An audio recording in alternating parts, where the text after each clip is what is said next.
상담을 하다 보면 주로 여성 환자분들인데요. 환자분들께서 아주 작은 목소리로 이렇게 말씀하시는 경우들이 있어요. 병원에 가면 방광염도 아닌데 소변이 너무 자주 마렵고 소변이 마렵기 시작하면 참을 수가 없어서 너무 괴롭다, 이렇게 말씀하시는 분들도 있고, 잘 지내다가 차 타고 어디 가려고만 하면 갑자기 소변이 마려워서 참을 수가 없어서 화장실에 가야 된다, 이런 말씀들을 하시거든요. 그래서 병원에 가면 뭐 방광염도 아니라고 하고, 또 나이가 들면서 생기는 어떤 노화에 따른 방광 기능 저하도 아닌데 소변이 너무 자주 마렵고, 또 일단 소변이 마렵기 시작하면 그것을 참기가 너무 힘들어서 고통받는 분들이 꽤 있습니다. 그리고 이게 이제 소변에 관한 부분이다 보니까 이렇게 대놓고 남들에게 잘 말하지 못하고 속으로 끙끙 앓는 분도 있어요. 이런 분들이 이제 요즘 병원에 가면 과민성 방광이라는 진단을 받게 됩니다. 말 그대로 방광이 너무 과민해졌다, 예민해졌다는 말인데요. 그래서 어떤 수분 섭취를 제한을 받거나, 아니면 이렇게 방광의 수축 이완 훈련을 하거나, 또는 방광의 기능을 조절하는 약물을 처방받기도 합니다. 그런데 제가 과민성 방광을 가진 환자분들을 진료하면서 드는 생각은, 환자분들이 너무 그 방광 기능 그리고 소변 이 자체에만 초점을 둬서 접근하는 것 같아요. 그래서 저는 이 환자분들을 치료할 때 과민성과 방광이라는 이 두 가지로 나누어서 구분해서 치료하면 좋은 결과를 얻은 경우가 많았습니다. 과민하다는 것은 무슨 말인가요? 우리가 필요 없는 너무 작은 자극들에도 다 일일이 반응한다는 말이거든요. 어떻게 보면 우리가 현대인들이 많이 겪는 알레르기 질환도 일종의 과민한 반응인 경우들이 많습니다. 작은 어떤 자극원이 들어왔을 때는 우리 몸이 그것을 너그럽게 관용을 베풀어야 되는데, 그거에도 일일이 하나하나 다 반응하게 되는 게 알레르기 반응이잖아요. 과민성도 적당한 양의 소변이 차야 소변이 마렵다는 신호를 보내는 게 맞는데, 적은 양의 소변에도 또는 어떤 외부의 자극에도 쉽게 소변을 봐야겠다는 그런 생각이, 느낌이 드는 상황이 과민성인 거죠. 그래서 이런 경우는 저는 환자분들을 볼 때 우리가 흔히 말하는 자율신경계의 균형을 회복하는 것을 기본 베이스로 삼을 때 어떤 치료의 경과들이 좋았습니다. 즉, 방광이 예민해진 게 아니라 내 스스로가 전체적으로 예민해진 게 먼저였던 거죠. 내가 이미 많이 예민해지고 과민해졌고 긴장이 많았기 때문에 방광도 그렇게 됐다고 봐야 됩니다. 그리고 이제 과민성 더하기 방광이라고 했잖아요. 이제 방광의 상태를 한번 봐야 합니다.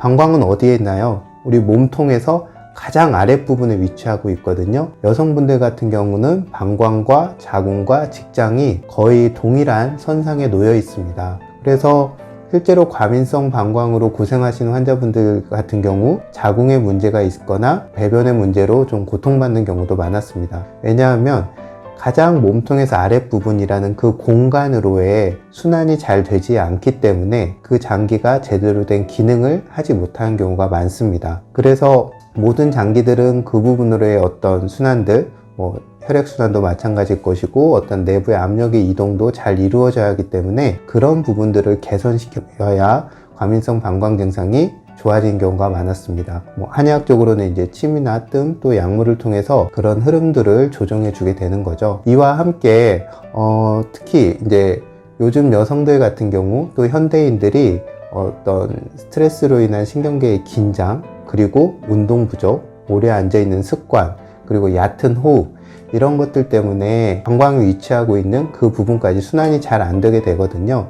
그래서 이런 부분들을 개선하기 위해서 약간 적극적으로 이완하면서 호흡하는 연습이랄지 기본적인 유산소 운동, 이런 부분들을 같이 병행을 했을 때 재발도 방지하고 치료의 예후도 좋습니다.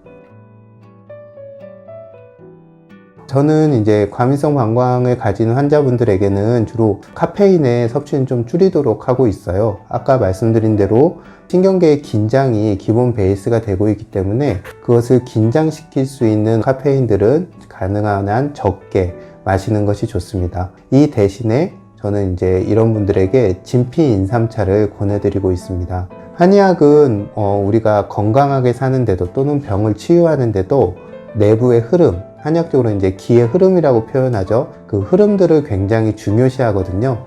그래서 이 흐름들이 원활하면 우리가 건강하고, 흐름들이 어디서던가 막히면 병이 난다고 봅니다. 그래서 저는 모든 병은 체하는 데서 시작한다 이렇게 표현하기도 합니다. 그래서 이 흐름, 기의 흐름을 활성화시키는 약물들을 이기약물이라고 한약에서는 부르는데요. 우리가 지금 계절에 쉽게 먹을 수 있는 귤의 껍질인 진피가 이런 대표적인 이기약물입니다. 진피는 그런 약물들 중에서도 이 우리 몸의 아래 위로 상하로의 소통, 순환을 돕는 작용들이 활발해서요.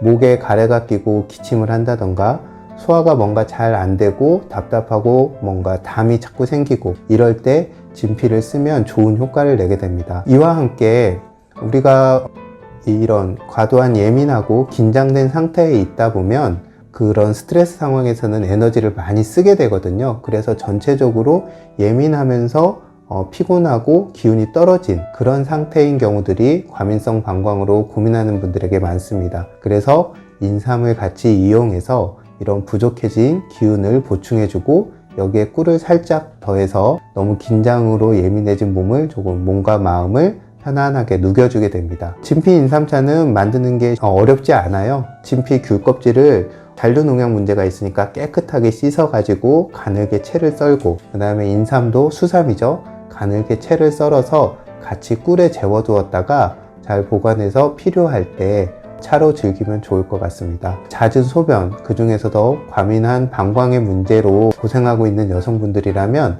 카페인 음료 대신 진피 인삼차를 만들어서 두고 즐기시면 도움이 될 거라고 생각합니다.